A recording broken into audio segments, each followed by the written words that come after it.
Welcome back, everyone, to another edition of the Right Way Sports Network, live on another Tuesday night, of course. Unfortunately, our guy Daniel can't be here this week, but that's fine because I'll be running things. And of course, as always, we have everyone else on our normal show. We got Jake, we got Max. Jake, Jake seems his teams, the Lakers and the Yankees, they've been kind of down bad. The Lakers just lost in the first round, and the Yankees have kind of been in a slump. But I know there's a silver lining for Jake here, and I think we all know what it is. If you know Jake Circus. But Jake, how are you doing? Fantastic. Good to be back. I got a little sun this weekend, as you guys can tell. I got some sun. Yeah. Jake's been just bathing in the sunlight the past couple weeks, I guess. But of course, we're joined with Max, of course, as well. Max, we got, obviously we just had a pretty, big boxing exhibition. I mean, big in terms of height, the century. Not really in terms of one of the guys participating in that fight. And of course, we got some UFC, we got some boxing, but how are you doing, Max?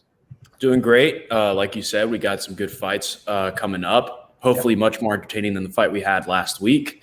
But I'm excited to talk about it and to obviously talk about some playoff basketball.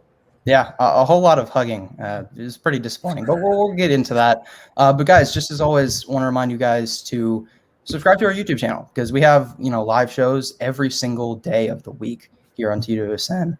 At night times, and also download our mobile app. That's where you can see all of our articles from all of our great writers here at TWSN. But let's just get into it.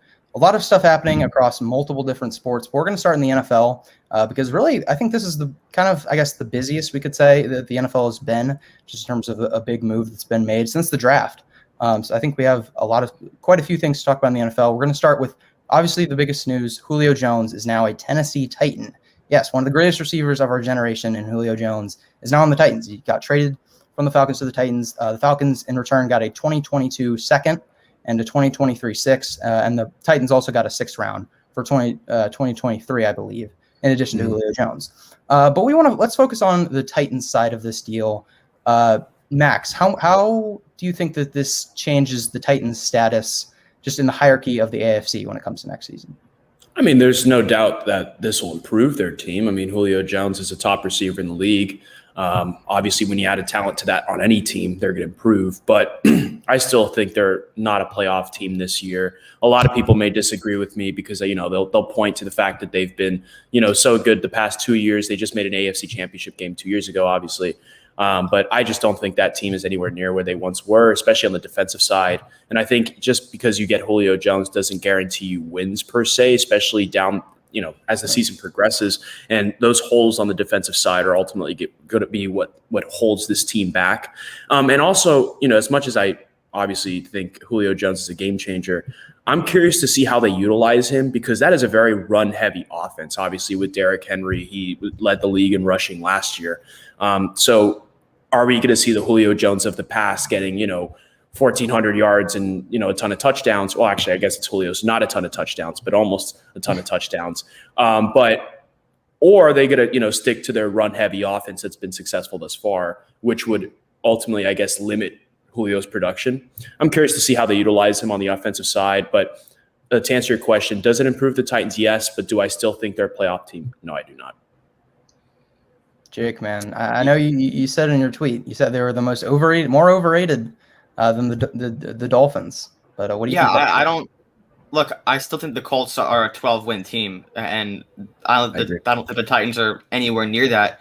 And when you look at their roster, they're going to score a lot of points, but I think a lot of teams are going to score points this year, but they can't stop anybody and they can't get to the quarterback. And then that's in addition to having probably a bottom 5 offensive line in football. They're only Roger Saffold is fine. I'm pretty sure it's on the roster, but they're only above average to good offensive linemen is Taylor Lewan, and he's coming off a torn ACL. So looking at their 2019 roster, some of the marquee players who aren't there anymore: Corey Davis, Jonnu Smith, Jack Conklin, Jarrell Casey, Logan Ryan, and Adoree Jackson. Like, those are some of their premier players that were on their conference championship team that are no longer there. And they didn't really fill any of those holes. Jeffrey Simmons has yet to break out. He was good last year, but really we haven't really seen him be, that double-digit sack guy, that tackle for loss machine that he was in college, that warranted a top 20 pick in 2019. He'll be fine, but the offensive line is a huge issue. The defensive line is a huge issue. They were the worst defensive line in terms of pressuring the quarterback last year, and then they lost Clowney. Clowney wasn't good last year, but they got Bud Dupree instead of Jadeveon Clowney. How much of an upgrade that is with again another torn ACL with Bud Dupree coming off of Pittsburgh last year. Not sure how much that's going to change their team, but yeah, Julio makes them better. Like they're going to score points with Derrick Henry, AJ Brown. I don't love Ryan Tannehill, but Ryan Tannehill is fantastic. He's been top 10 quarterback for the last 2 years. There's been a big enough sample size that we can legitimately call Ryan Tannehill's struggles in Miami an Adam Gase fluke. So Ryan Tannehill is great. It's very safe to say that now. This offense is great.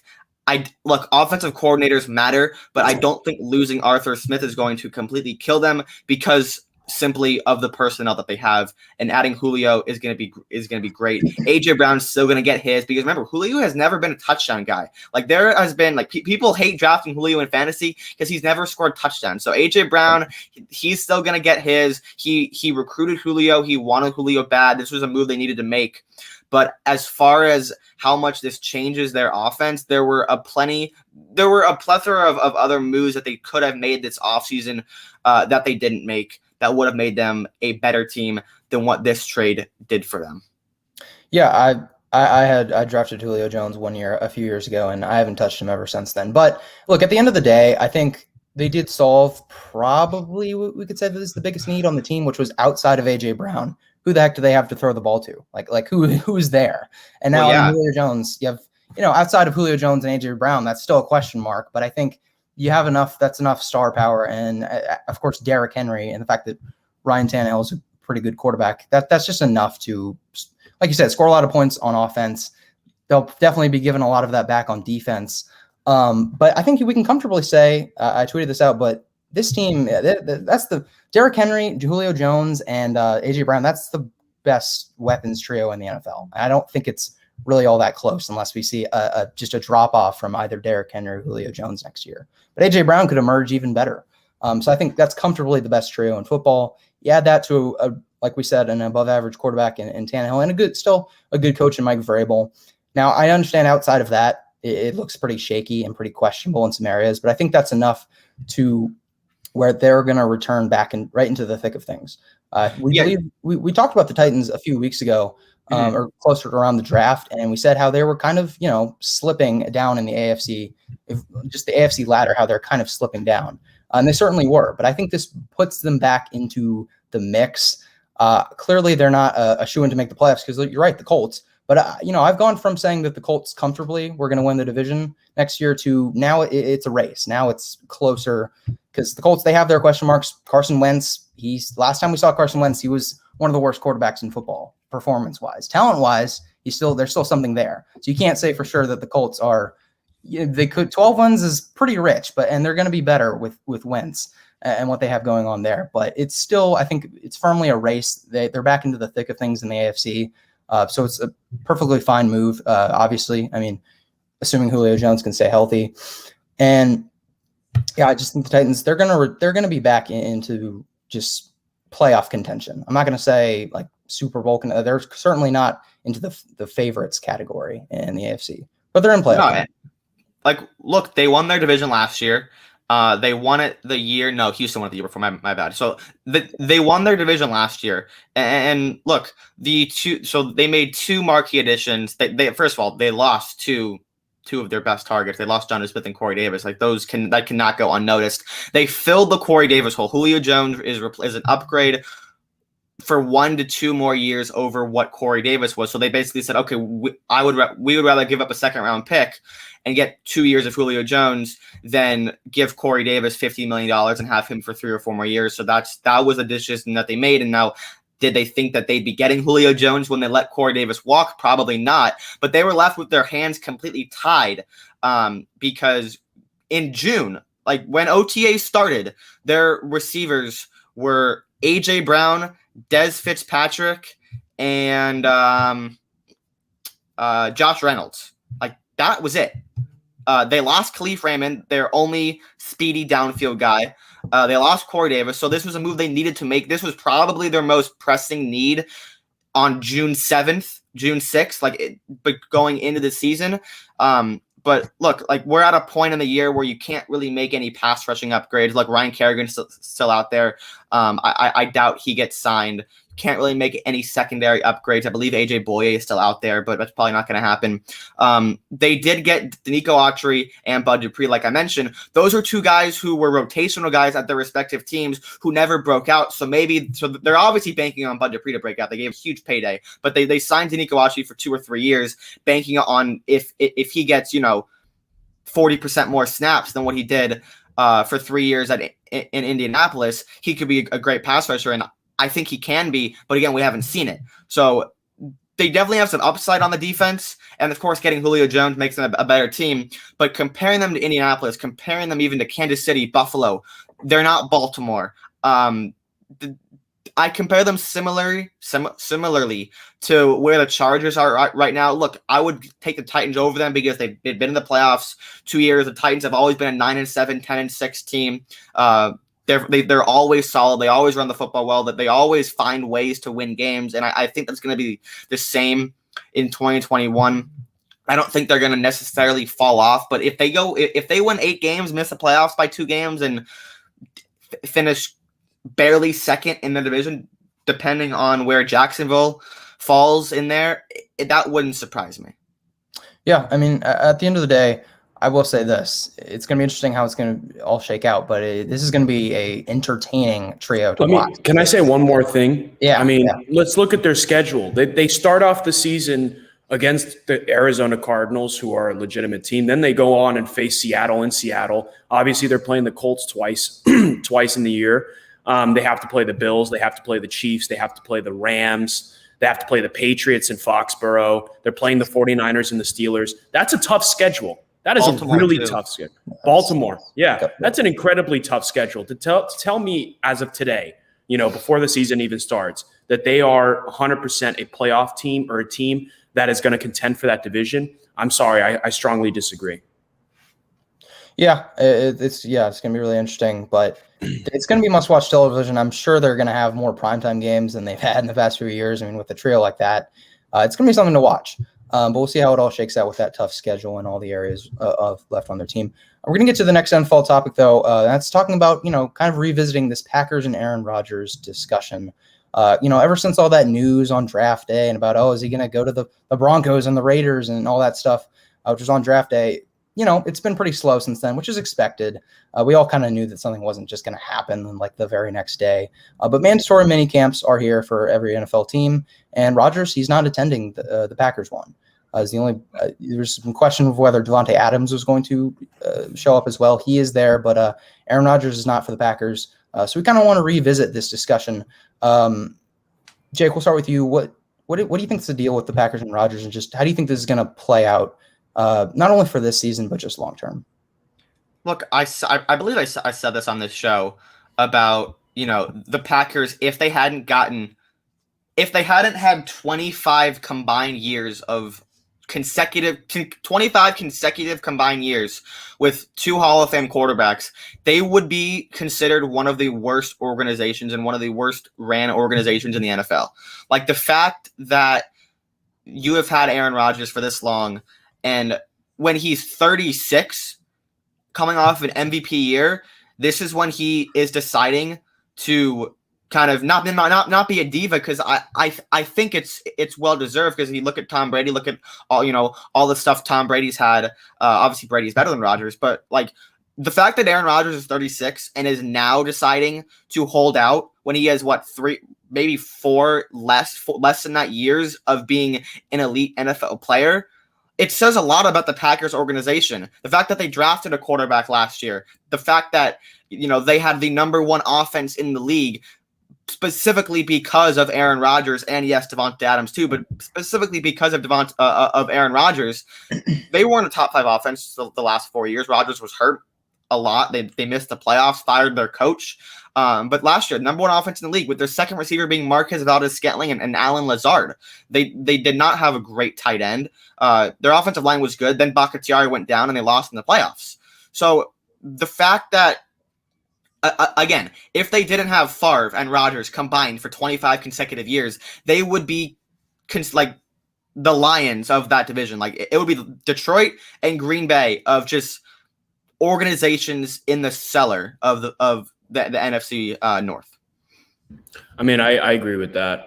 But to answer your question about Rodgers, I mean, the future is uncertain. That's for sure. Obviously, he's holding out for good reason. But I do think, in a few months from now, we're going to look back and say, Aaron Rodgers made the right decision. Maybe they'll give him a revised deal. Maybe they'll add one or two pieces. But I do think he's going to stay and be a Green Bay Packer, at least for next season. I think, the biggest question for me, that's directly correlated with this Aaron Rodgers deal is Jordan Love ready to play football? If Jordan Love was ready to play, they would have traded Rodgers already and not deal with this headache, because then, they would have confidence that their new guy can step in and just play and hold his own, obviously.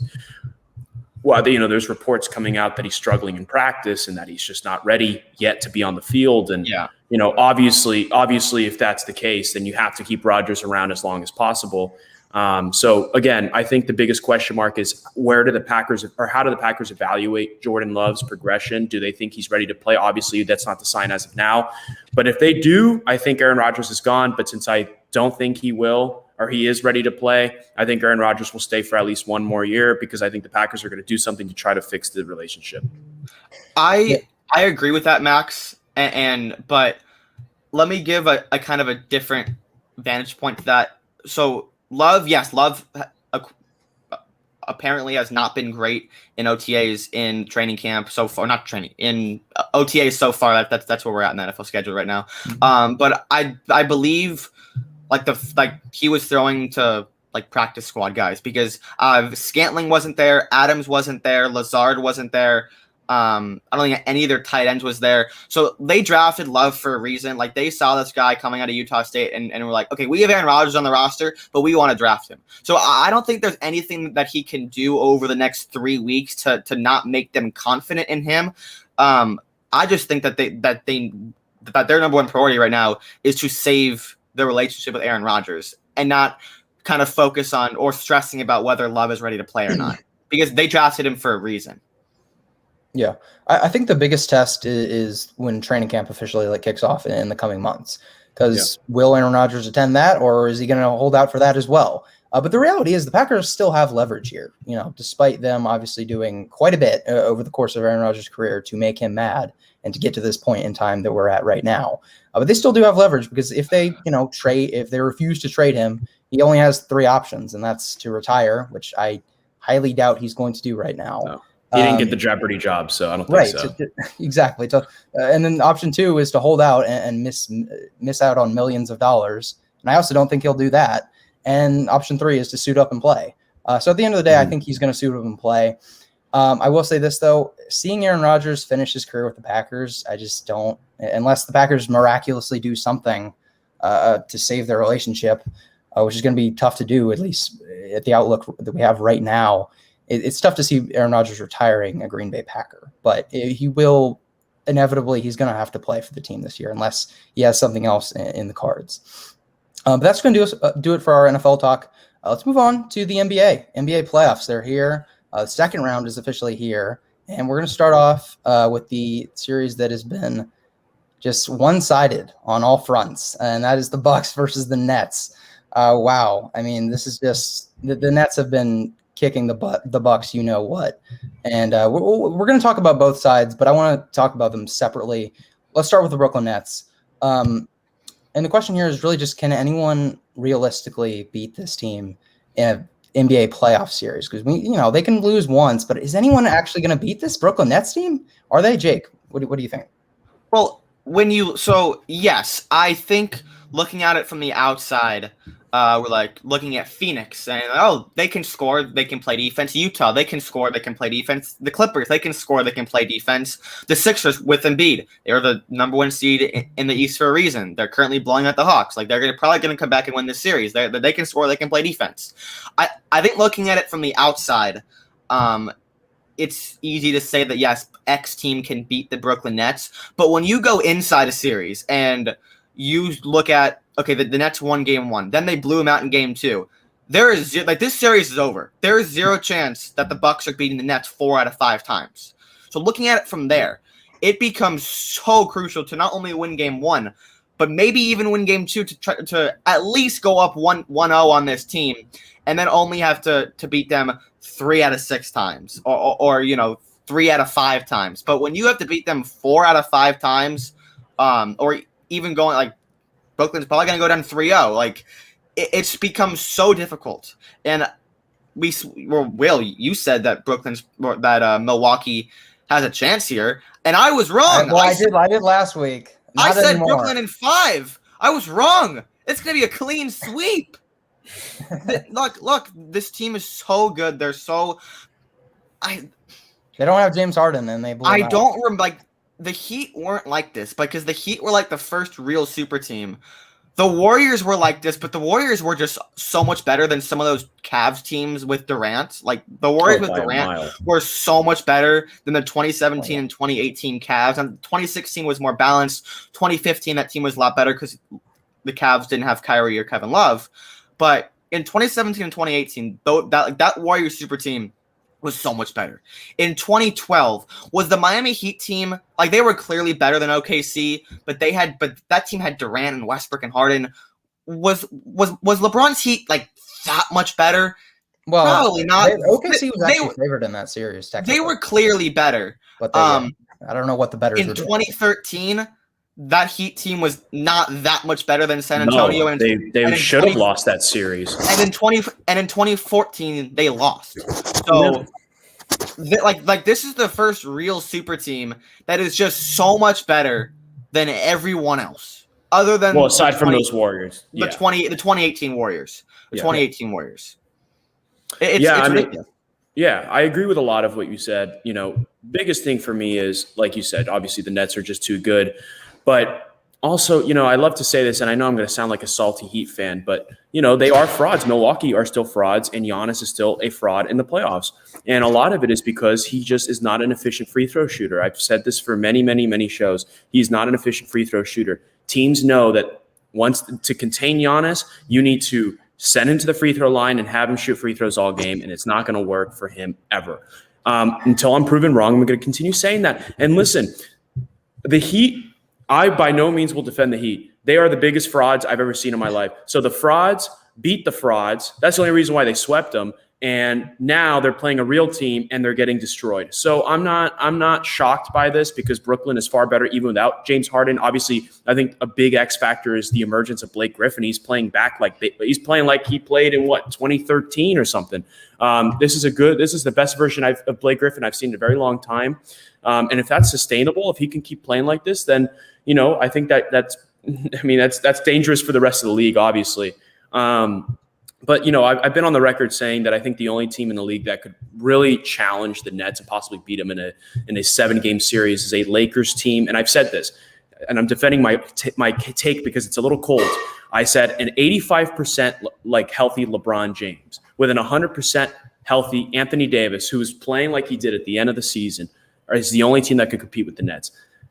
And now that they're gone, I find it hard to find a team out there that can. If I had to choose a team from the West, I would honestly go Clippers only because of the talent. I think the talent can match up with Brooklyn better than the Suns. But I do think that the Suns are a hotter team than the Clippers. I would expect them to probably make the finals. But I think, my answer is, if you're talking about sheer talent, I'm going to take the Clippers to compete with the Nets. But I just don't think there's a team left in this playoffs that will beat the Nets and ultimately win a championship over them. Yeah, my thoughts are pretty simple here. I mean, look, this team can be challenged, and they can, it can come down to the wire, and you can beat them in a game. If one game, yeah, you can beat them, but to ask another team right now to win 4 out of 7 games is that's just a losing effort. Like, it's just not going to happen unless something drastic happens. And even, James Harden, their second best player, has been hurt, and they're still doing this, which is just ridiculous. So, look, on defense, the best game plan you can have is to pray. Like, praying. That is the only game plan. Pray that Kyrie Irving, Kevin Durant, one of them is off their game in some aspect. That's the only chance you have on that end of the court. Because you can score on the Brooklyn Nets, even though their defense is improving. But you can still score on them, but you cannot stop them. The chances that you stop them are just so far and few between. There's just nothing you can do. So I'm in agreement here. But let's flip to the other team in this series, the fraudulent Milwaukee Bucks. And unfortunately, since I'm the moderator, I'm gonna have to start with Jake because I'd love to get this started, but unfortunately, I'm gonna have to start with No, Jake. you don't deserve to get this started. You can, okay, I guess I William, know. you can go sit in your chair and give me my 45 seconds. It's probably going to turn into like 4 minutes. Jake, I Jake, think- I'm kidding. Then you can have. Don't take too much time. But Jake, No, what do you think about the Bucks? I'm sure the reason they're losing is Giannis, even though that's not even really true. But you take the floor. Well, considering that he was their 5th leading scorer at halftime yesterday, I don't know. He's the 2-time MVP. Like, he's getting paid $40 million. Maybe he should be their leading scorer at halftime and not have 6 points. And so my favorite part of the NBA playoffs so far is Giannis stepping up to the free throw line. First of all, taking an hour to shoot the first free throw and then taking 30 minutes to shoot the second free throw. Was him leaving the two free throws on the front porch, just front rim, clank. And then 30 minutes later, front rim, clank. And then doing Just it not again. surprising. And then doing it again in the second half, taking 2 hours to shoot 2 free throws and leaving it on the front porch. It's very funny. It's like, watching him play. First of all, he tried to do too much yesterday. He was pulling up from 3, was like stopping on a dime and shooting jumpers from the free throw line. Because normally in the regular season, Giannis would dominate the first half, and then the teams would build a wall, and then he'd pass to open shooters. That's why the Bucks have been so good in the regular season. Historically, that has not worked in the postseason. So Giannis decided to try to do so much, and he hasn't been able to do it. So until he learns how to shoot, specifically until he learns how to shoot free throws, that's like the first step, because if you can't shoot free throws, you probably can't shoot from the outside. He's the only superstar in the league that is just so unreliable in clutch time. Like, there was in game 1, Jake, the Bucks, none of these games have gotten to clutch time.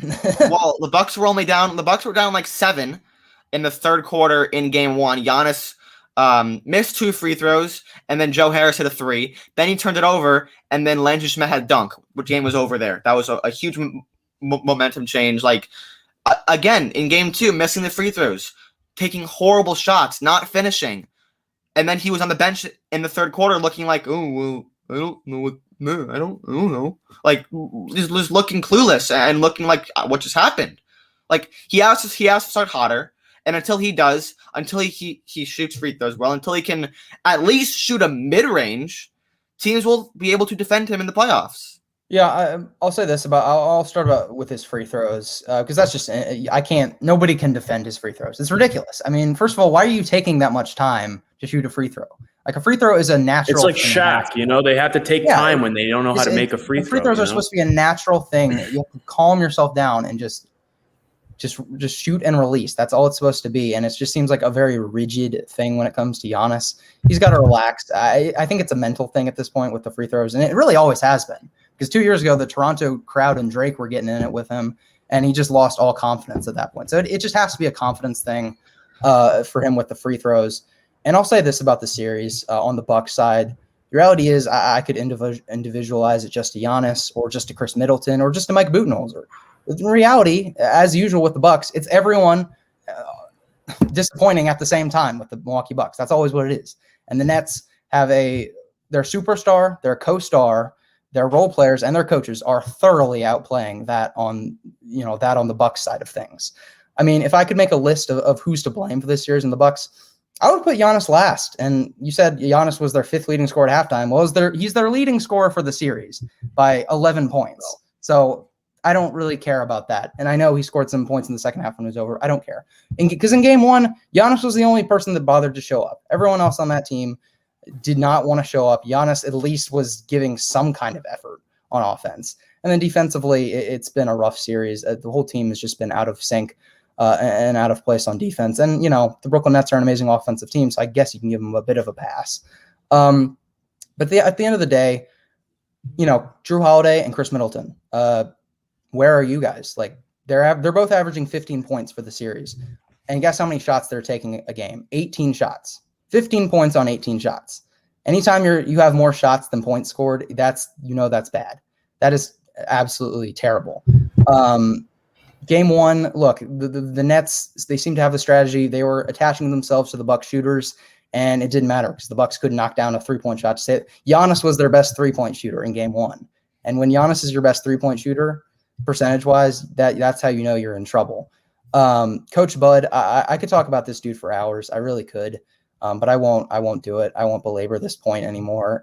2 years ago, he should have been on the hot seat, and 1 year ago, he should have been out, and now he is going to be out because the Bucks are going to go down in this series. They're probably going to lose in 5. They'll probably grab game 4 in Milwaukee, but they're going to lose this series in 5 games. And I think I saw this on Twitter, but he might as well have his bag packed on the sideline for these next few games because Mike Budenholzer's job has never been hotter at this point in time. I think I'm finally comfortable in saying that. Once again, he is playing his star players less than 40 minutes a game, and you cannot do that in playoff basketball. Kevin Durant's getting 43 minutes. Kyrie Irving's getting – Blake, at halftime of game 1, Blake Griffin had 2 more minutes played than Giannis Antetokounmpo. Like, what, Mike Budenholzer, what are you doing? Why is Giannis not playing 40 minutes plus? And it's not like Giannis can't do it. Through 2 games, you said?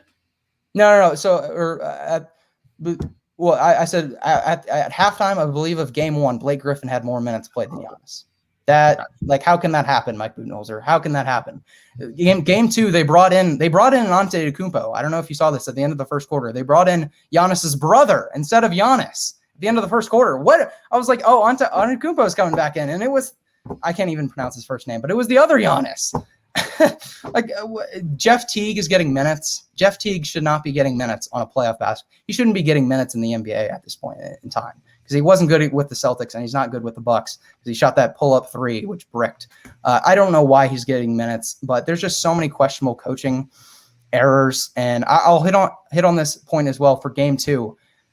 Middleton was straight awful in game 2. I think we all saw that. The Bucks on defense that are still running a drop coverage with Brook Lopez dropping on a pick and roll and screens against Kevin Durant and Kyrie Irving, who are 2 of the greatest pull-up shooters of all time. That is not a recipe. That is a recipe for failure. That is just a recipe for failure. So he's not pulling Brook Lopez when he needs to. Lopez has been decent on offense, but on defense he's been terrible because the Nets, they just run some ball screens. Kevin Durant just rises up because Brook Lopez is dropping back into the paint. Drop coverage does not work in the playoffs, especially for the Bucks, and that has been proven year in and year out. I don't like how they're using Giannis on offense. In game 1, it was fine, but in game 2, Giannis was bringing the ball up the court. And yeah, I know he can do that and he can create some offense, but that's not the best way to utilize him in the playoffs. In the playoffs, you want Drew Holiday. There's the reason you got him as another ball handler and shot creator to bring up the ball. Giannis comes, set a screen. We do some dribble handoff action. We do some pick and roll sets. That frees up the offense because then you can you can give it to Giannis on a lob at the rim. There's not as much attention drawn to him. And if attention help does come, he can kick out to a shooter. It's just a better offensive scheme. And there was none of that in game 2. Absolutely none of that. There was just standing around, no ball movement, no chemistry whatsoever. Everything that I thought made the Bucks a more legit team this year, they have completely abandoned in these first 2 games. As soon as the Brooklyn Nets gave them just a tiny bit of adversity, this team has just wilted. And look, I think Giannis, he deserves blame in game 2 because you're right. His shot selection was really bad. I don't know why he was taking all those jumpers. In game 1, he was perfectly fine.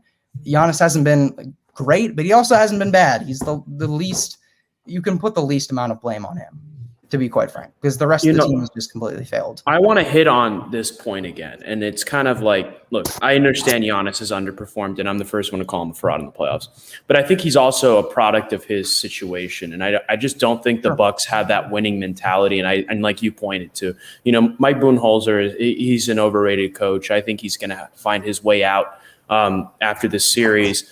And this is what, year 3 or year 4 of the Bucks underachieving in the playoffs once again with Giannis? Year 3. So it's like he had the opportunity to leave this team in free agency this year to go to a winning team, whether that's a Miami or a Golden State or somewhere else. And I think that he's going to live to regret signing an extension in Milwaukee. He will never win a championship in Milwaukee, especially with the supporting cast that he has. Chris Middleton is not the second best player on a championship team. Drew Holiday has the potential to be that, but I think there's far better second options than Drew Holiday. But I still rather him than Porzingis. I feel bad for Luka, but I'm not going to get into that. But I just think, if Giannis was put in the right situation, I'm not saying he'd become an 80% free throw shooter overnight, but I do think that confidence would be there if he had the right supporting cast, if he had the right coaching system or coaching staff, if he had the right, I guess, culture backing him. If you put him on a team that has that championship pedigree, I think we'd get the best out of Giannis, or coaches that know how to utilize him and play him, actually play him. It's crazy that we're even having this conversation. I just think in reality, yes, Giannis needs to do better. I'm the first one to call him out on it, but I also do think he's a victim of his circumstance, and I think he's going to live to regret signing that extension in Milwaukee. He will never win a championship there. Yeah, it's tough. For the Bucks, it's always been just failures on multiple fronts, and that's what it is again. And look, we at the end of the day, the Brooklyn Nets, they've stepped up on, they're doing their thing on offense. We know that they can do that. They have stepped up on defense. They made a good adjustment to basically leave the Bucks shooters alone because they knew they were not going to punish them, and they didn't, because the Bucks did not shoot well in game 1, and they did not shoot well in game 2 either. So that's been a good strategy. I'm actually pretty impressed with the Brooklyn Nets on defense. Kevin Durant and Blake Griffin have stepped up big time. But at the end of the day, I do think it's certainly more about the Bucks on that side of the ball and what they're not doing on offense. Having Giannis more isolation looks, which he can do in the regular season, but in the playoffs, it becomes harder. And the Nets have actually done a decent job at packing the paint, and that's actually kind of worked to a degree in this series. At the end of the day, you got to use Giannis better. Like, he's got to step up. But you always see, if you can use him more as a screen and roll guy, that just is going to open up the entire offense, because he's going to be getting way easier looks, and just the whole team will be able to in theory, thrive off that. But, Budenholzer has not done that. And I already talked about the fact that he won't play his stars over 40 minutes in the playoffs, which is unexcusable. It's the NBA playoffs. You have to play your stars. If it's 48 minutes of basketball game, they have to play at least 40. And he doesn't do that in the playoffs. It's ridiculous. But I won't go on anymore. Do we have any more thoughts on this? No. All right. Well, we're going to move on to more NBA because there are other teams, obviously, in other series. But we're going to talk about a team that is out of the playoffs. And since our last show, it was a 2-2 series. Game 5 was that night of our last show. And, look, we were hyping up LeBron, the King James. He's going to show up and put on an excellent, another classic King James performance. And we were dropping 40 point, 35 point stat lines. And yeah, and it didn't happen. Like the Phoenix Suns have advanced. They were obviously the better team. The Lakers got dominated in Game 5 and Game 6. And LeBron has lost in the first round in the first time in his career, which is remarkable. But it's finally happened. But I want to talk about the future. Jake, we'll start with you, obviously, since you're a LeBron/Lakers fan. I don't know which one, to be honest, but whatever. Well, I know you're a LeBron fan, but I don't know if that counts as a Lakers fan. But let's talk about the future. Will LeBron and AD win another title? And what do you think that they need to do really this offseason to put themselves in the best position to do that? That's a two-part question. Do I think, though, look, we were sitting here this time last year, or no, this time about 8 months ago when the Lakers were world champions, and saying, okay, they're gonna win. They're gonna win either next year or they're gonna win the year after, because LeBron's still so good, and Anthony Davis has shut down all the doubters on his injuries, on the playoff concerns, and he was great in the bubble, great in the finals, great in pretty much every single series and most games. And we were sitting here and saying, okay, could LeBron even get to 6 rings? And now 6-7 months later, we're like, will he ever win a title? And that thought went through my mind on Thursday night when the Lakers lost, and I was thinking, is this the end? Is LeBron not going to win? Am I never going to see finals LeBron again? And I think that's a possibility. I don't know if he went full LeBron beast mode. I could tell that he was in the play-in game, but he didn't really look like it at all in the series. And then when AD went down, not really. He didn't really turn on the gas. He wasn't in 0 dark 30 mode, which surprised me because it felt like a very, suitable time to go 0 dark 30. He's the favorite as a 7 seed, an underdog even, pretty much against Phoenix, but he didn't. I don't know if he ever will again, because again, he said once he came back from the injury, he said, I'm probably not going to be 100% ever again. And people kind of just shook their heads to that, but maybe it's true. Maybe he won't. And especially with Davis hurt, they're not winning anything, especially now LeBron, it's going to be his age 37 season in 2021 plus 2022.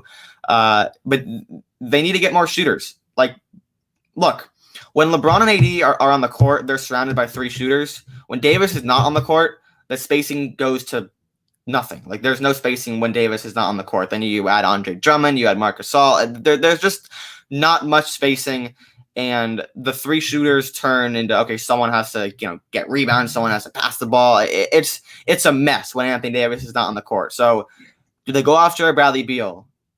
I don't know. Like, they need to do something. Okay. We're not because you can keep Kyle Kuzma and Talen Horton-Tucker. You can keep those guys. Thank you. Like, I seriously don't know what they're going to do. I don't remember if so. They want to keep Schroeder. Look, Schroeder was good in Game 5. Dennis Schroeder is a good player. Montrezl Harrell, for whatever reason, just didn't play at all, like down the stretch, and he started the year very well. Whatever. It's a really tough question, but to answer your question, there's a very real possibility that LeBron might never win another title, especially if Davis can't stay healthy. Like, or if LeBron needs to stay healthy. It looked like he was still battling that ankle injury. They both got injured at terrible times, and they missed a chunk of the year. They didn't have like obviously LeBron has all those miles on him to begin with, and when you're not consistently restarting that car, you're gonna run out of gas. Max, what do you think? I agree. I mean, I said this after the finals last year that as much as I was disappointed because my team was the one that was losing, as a LeBron fan, I was happy because I think that's going to be his last ever championship. Even though I did say that they're the only team that could possibly beat the Brooklyn Nets, but now that they're eliminated, I think it's going to be very, very hard for LeBron and the Lakers to win another championship, assuming that Brooklyn stays together and assuming other teams just keep getting better. Because the biggest question mark is obviously, LeBron's injuries would held him back more than I think his age, especially this year. But obviously, he's going to have an inevitable decline. We already saw signs. I know it was his injury, like I said, mostly, but I do think we're going to start seeing that inevitable decline soon. Hopefully the injury isn't the reason why it's accelerated, but I do think it's inevitably going to happen. And obviously AD has proven time and time again that he's not reliable, in regards to being on the court all the time. Obviously he's one of the best number 2 options a team could have, in all of the league, but it's a question of his health. How often is he going to play? Is he going to be there for the big games? Because we see what the Lakers team is without him. They're shambles. They are not going to win anything without him. So, that's the issue with Anthony Davis. I think the only chance that LeBron has of winning another championship is if they go out and trade for a Damian Lillard, or if they go out and get a Stephen Curry. That's the only chance of winning a championship, because I just don't know how sustainable their current roster is in competing for a championship. But yeah, I think, assuming nothing crazy happens, I do think this is LeBron's last ever title, or last year was LeBron's last ever title. He's still my, greatest player of all time if I had to choose, but that might hurt people that, he's not going to be in that conversation anymore, because I do think that we're going to start seeing that inevitable decline. Yeah. For LeBron, I'll say this. I think we're officially entering the last stage of his career. I think that's what it is. Like, we're at the very beginning stages of, and look, LeBron is always, he's never going to have a season where he averages less than 20 points a game. He's probably never going to have a season where he averages less than 7 assists or 7 rebounds a game. So he's still going to give you that. He's still going to finish as the all-time leading scorer in the NBA and probably climb up the assist. I think he's 7th or 8th or something. He's in the top 10 assists of all time. He's probably going to climb up that ladder as well. But I do think it's the beginning of the last stage of his career. He's still going to be great. He's still going to be an elite player, really, until or at least an all-star level player, until even in his last year, in his Kobe year.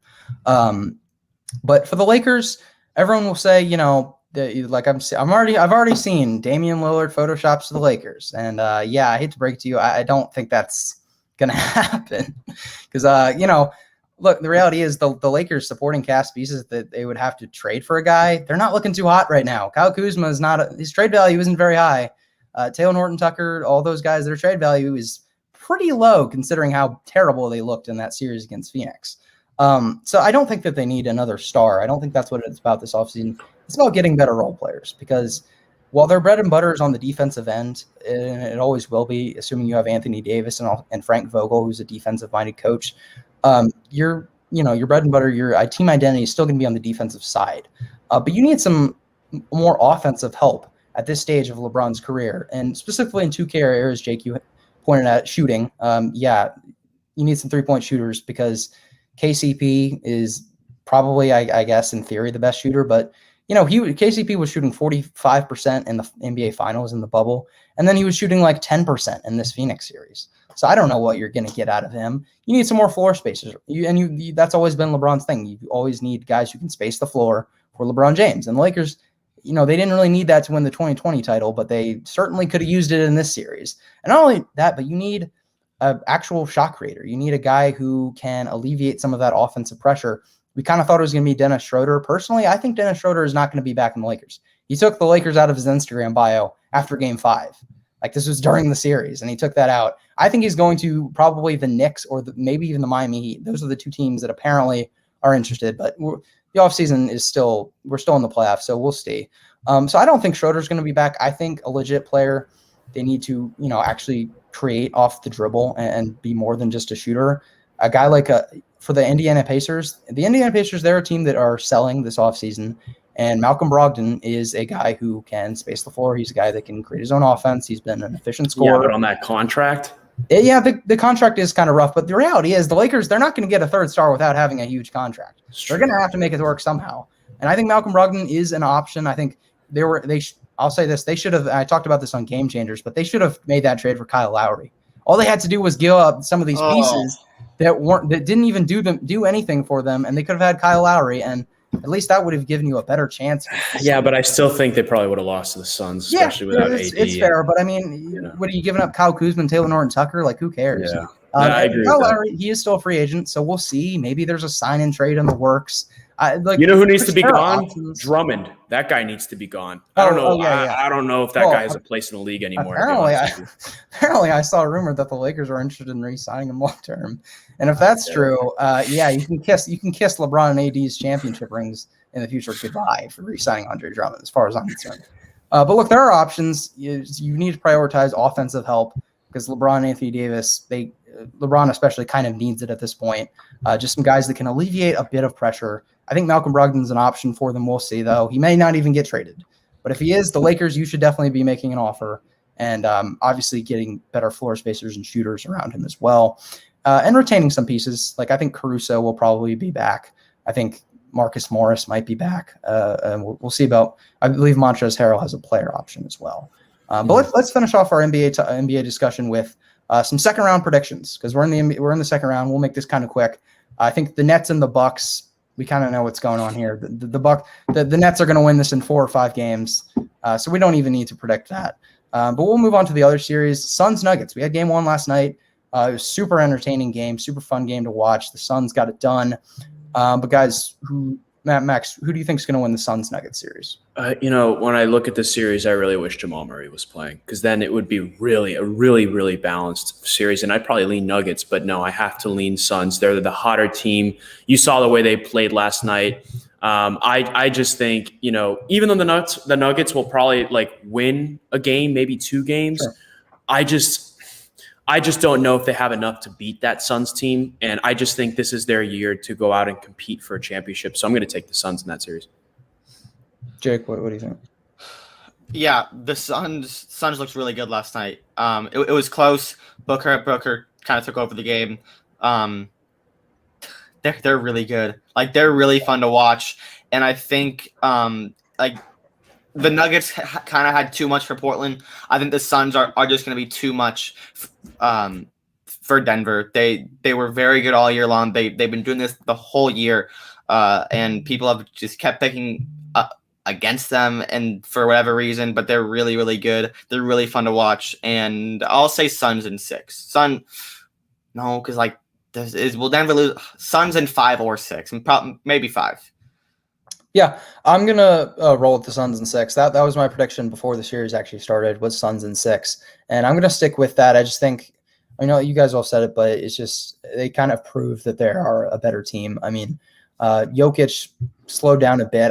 Look, the thing is with the Nuggets is the Nuggets are a team that they're not going to back down. They're not just going to – we've seen it really in every playoff series that Nikola Jokic has been a superstar level player, that the Nuggets have not gone away no matter what. They're pesky. They're resilient. So this is going to be a tight-ish series.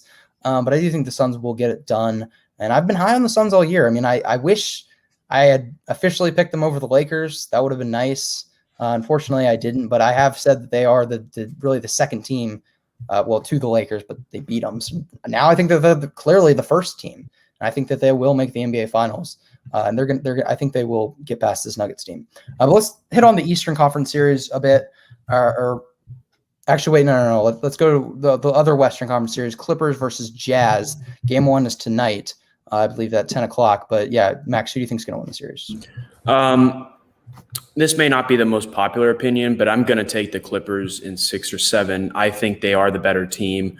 Obviously, the Jazz are going to give them a run for their money. They may even win tonight, because of just their defensive prowess and they seem like a team on a mission, determined to go and compete for a championship as they should.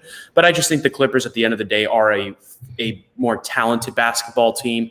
I honestly think, and I said this last week when they were losing to the Mavericks in that series, I think this is the adversity they needed, because now they have that, with that experience, they now can take their game to that extra level. And now if they're faced with even more adversity with the Jazz, they know how to combat it, and they have that experience behind them. So I'm going to stick with the Clippers in 6 or 7. I think it's going to be a fun series, but I'm going to take the better team here. I think when you evaluate the Mavericks series and even the Mavericks series last year, the Clippers have had trouble when they didn't have the best player in the series. And for the first 5 games, Luka Doncic was the best player in the series, clearly. And then Kawhi went takeover in 6 and 7. Luka had a rough game 6. Obviously, he was great in game 7, but the Mavericks couldn't shoot the ball for the life of them in game 7. So the Clippers have struggled when they didn't have the best player in the series. I think they have the 2 best players in the series for this one. They're not gonna dominate. Again, Jazz are a very good team, but I expect the Clippers to win the series in 6.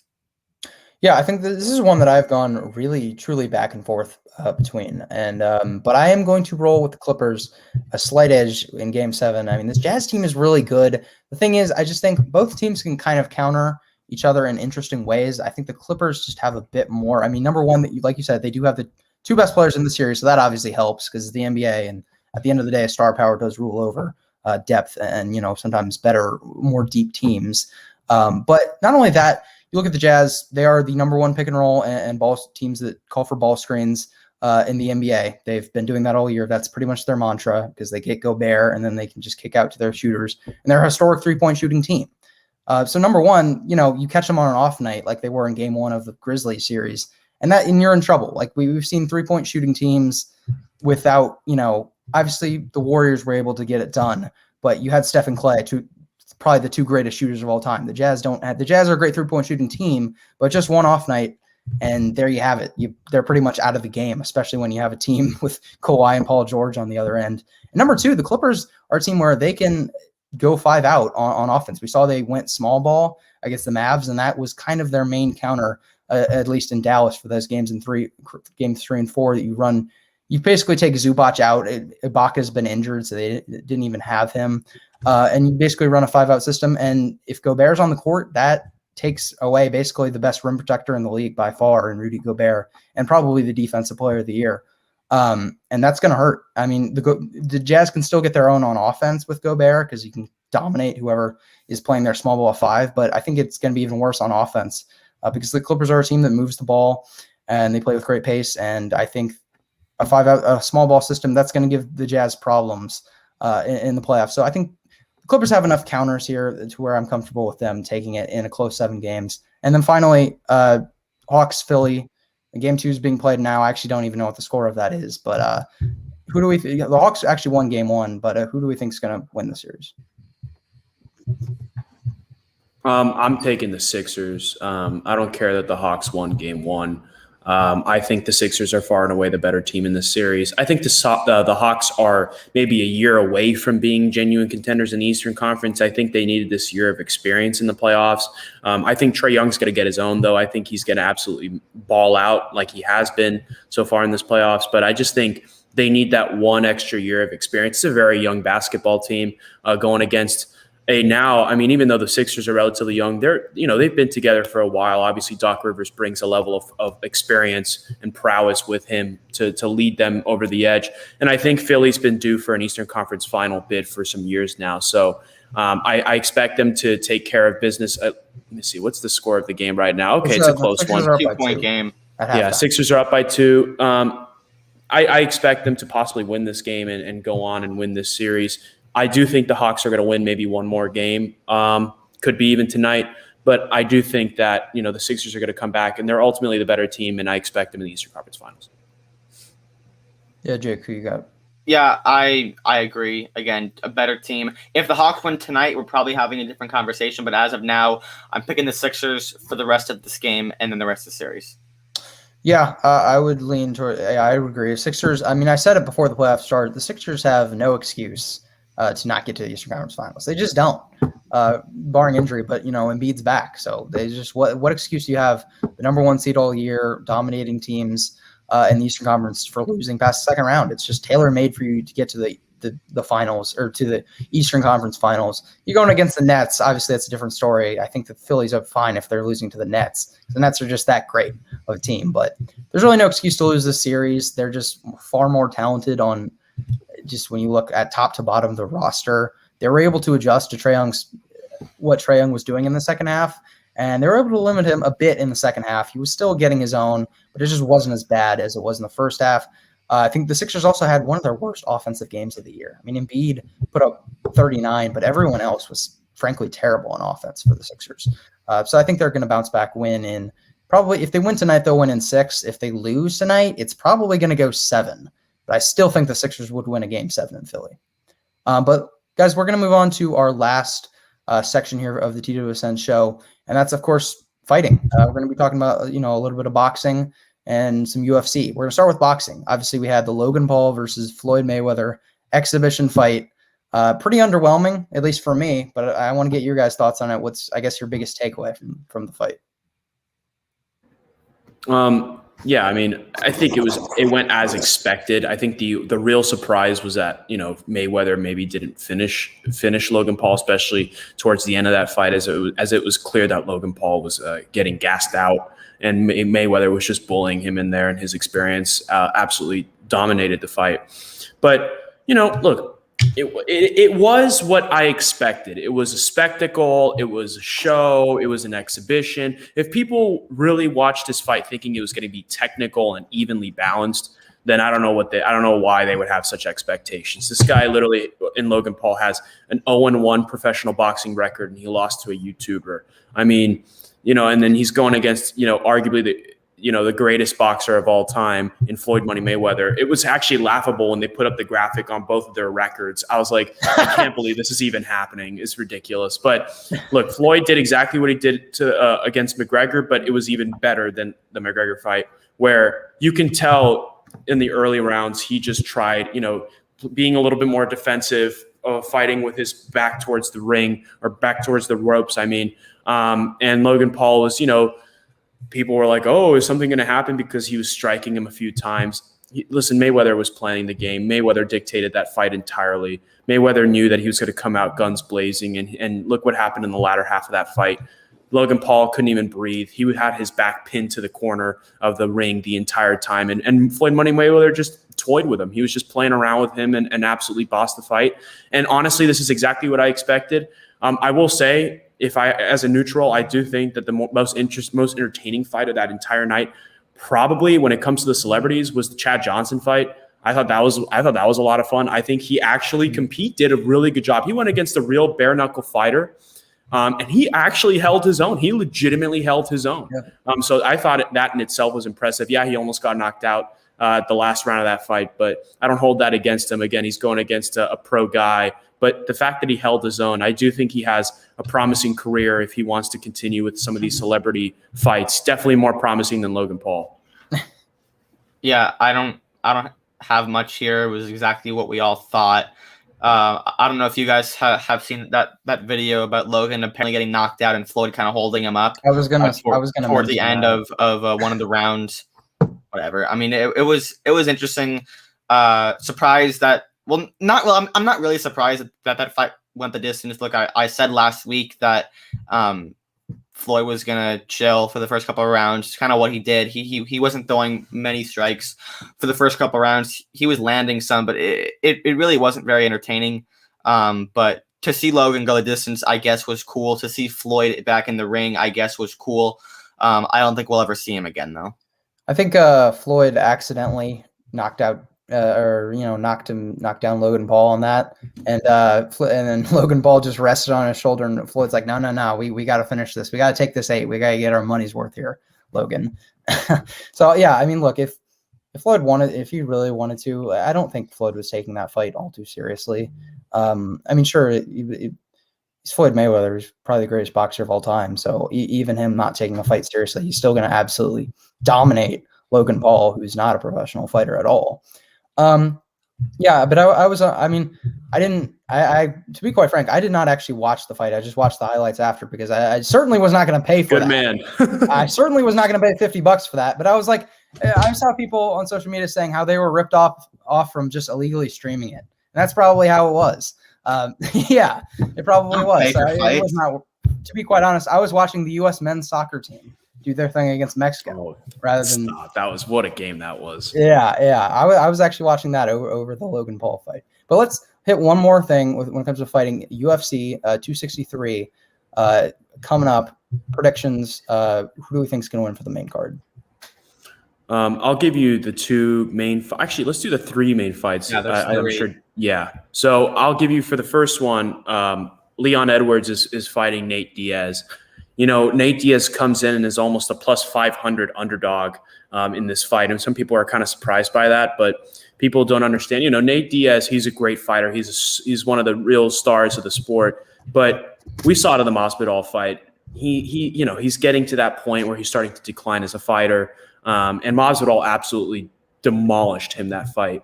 And I expect Leon Edwards, who in my opinion is a genuine contender for the welterweight title, if he wins this fight, it's either him or Colby Covington fighting for the title as a number 1 contender. So I think Leon Edwards, especially after that fight against Bilal Muhammad, where he was very, very unlucky to get that eye poke, I do think that he has a message to send to get his status back to that number 1 contender spot. And I fully expect him to dominate this fight. Jake, I'm curious to hear what you have to say about that. Yeah, look, I'm so excited to see Nate Diaz back. It's been a while. You know, he fought Masvidal. He took like a 3 or 4 year hiatus from UFC, and ever since he kind of, I guess, emerged on the big stage, beating McGregor and then arguably beating him a second time. I've always loved Nate Diaz, so it's great to see him back in the octagon fighting again. But again, he's, like you said, he's up there in age. Leon Edwards is a very, very, very big competitor. One of the top guys in that division. No one can beat Usman. No one's going to beat Usman. But if you had to choose 2 who can go up against him, it's probably Covington and then Edwards, if he can take care of his business and beat an older, washed up version of Nate Diaz here. Yeah, and then I would say for the second fight, you know, that first fight between Davidson Figueiredo and Brandon Moreno was an absolute classic. I remember watching that, thinking it was going to be a demolition. I thought Figueiredo was obviously the bigger fighter. I underrated Moreno's striking, but Moreno held his own. He almost finished that fight numerous times. And you could say the same thing about Figueiredo, but I'm going to lean Figueiredo only because even though that first fight was a classic, I do think Figueiredo maybe underestimated Moreno in his training. You can tell he was out of shape by like end of round 2. He was already heaving in his corner. And I think a lot of that was because maybe he just didn't take that fight seriously enough against Brandon Moreno. This time, I do think he will take it more seriously. Obviously, he has to after that first fight. I'm going to give Moreno a fighter's chance. I'm going to say it can be really competitive. I wouldn't be surprised if he wins, but I'm going to take Figueiredo. I think he's the champ for a reason, and I think he's going to take this fight seriously. Yeah, a bunch of people were surprised about his performance in that first fight. A couple people thought, or a lot of people actually thought that Moreno won that fight. Again, I agree with you. I think Figueiredo is going to come more prepared for the second fight. I think both fighters are going to make the adjustments. So when it's all said and done, Figueiredo is the better fighter. I think he's going to get it done here. But Moreno at plus 250, pretty good value there because he very well Great could win value. this fight. He very easily could win this fight. Like I would not be surprised if he takes it down at all.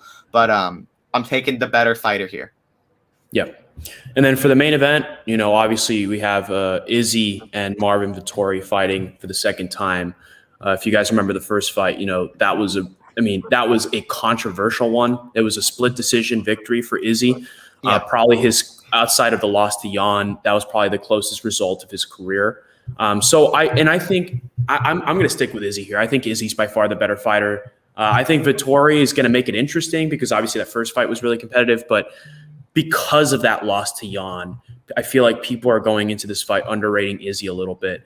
But people forget Izzy was underweight for that fight against Jan. He weighed at like I think it was at 205, and Izzy was like at 200. He was like 5 pounds underweight or something crazy like that. And that when it was fight night, Jan looked like he had like 40, 50 pounds on Izzy. So maybe Izzy was a little premature in thinking that he can go up and challenge for the lightweight title or light heavyweight title. But I still think that, the middleweight division is his and only his. And I think he will send a message to all the fans that he is still the middleweight champion. He's still the undisputed champion. He's still, one of the pound for pound best fighters in all of the UFC. And also he has a message to send to Marvin Vettori, who, he's been out here publicly saying that he thought he won that fight. And there's fans that still think that he may have won that fight. I personally don't think so. But I do, book it. Izzy by knockout. I'm not going to give you a round, but I do think Izzy has a message to send here in this fight. Izzy's not known necessarily for knocking people out, but I'm going to take Izzy to win by knockout against Marvin Vettori. This is really interesting to me because not only did Jan kind of show a blueprint to how to beat Izzy 3 months ago, but the first fight versus Vettori was the only fight that cancel out the Jan fight, but the first Vettori fight was the only fight of Izzy's career where he either didn't win by unanimous decision or by knockout. So yes, he was the closest one to beating Izzy before Jan eventually did when Izzy moved up a weight class. But again, Jan kind of showed this blueprint to how to beat Izzy, but it's up to the rest of the fighters. Izzy back in the division where he dominated for so long. So it's up to the rest of these fighters that couldn't beat Izzy this first time around to adjust and do it the second time. And this is the first chance that we're going to get to see, Izzy fighting someone else or someone for the second time. He still has a huge striking advantage. I'm interested to see how Vettori uses because he does have an advantage in this fight. He's going to be able to kind of control the position and body movement. So that'll be interesting to see. But based on the striking, I do agree with you that I think Izzy has that knockout ability here. And do I think he does it? Sure. Why not? I'm not picking against Izzy. You're not going to see me picking against Izzy here. There we have it, guys. Great show. We covered a lot of stuff. And for those of you who stuck with us to the end, make sure you follow TJSN on social media. Doing some great things, of course, on all of our platforms. We're keeping you all up to date on all the latest news and everything that's going on across multiple sports. Subscribe to our YouTube channel. More daily shows. We have, one of these kind of style shows for UFC, for NBA. We're going to have NFL. We have soccer, everything on every single day of the week. And, of course, we'll be back next week. Hopefully, Daniel will be joining us again. And thank you for tuning in. And just have a great night, everyone.